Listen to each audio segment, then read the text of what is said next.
سلام الله عليكم حبايب قلبي، صلينا على رسول الله وجمعتكم مباركة، وإن شاء الله نجيب لكم خبر مفرح من أجل قضية الطفل مهند.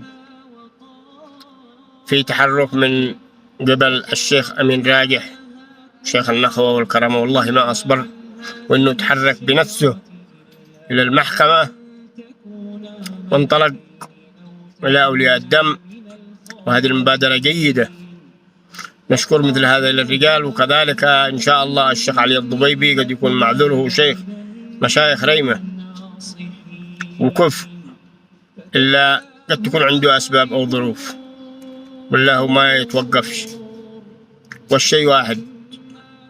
نشكرهم جميعا، نشكر كل من قام وتضامن مع الطفل مهند.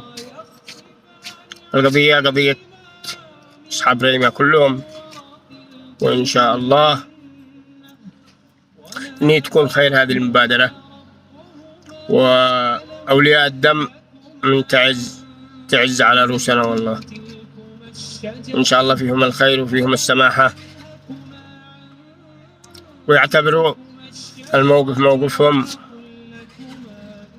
وما يكون إلا كل خير. والشكر لكم أنتم أيها الإعلاميين والمبدعين وكل من تضامن مع الطفل مهند. القضية طفل في عن شبابه، عمره بين 13 إلى 17.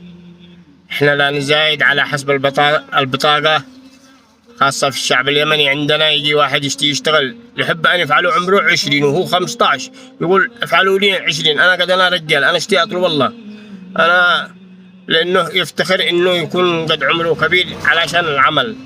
العيشة عندنا كل هذا سبب الفقر. لو الأمور ميسرة والله ما في من الأعلام هذه علم، بس إن شاء الله ربك يخلف على البلاد والعباد ويصلحهم، يعملوا لهذا الوطن.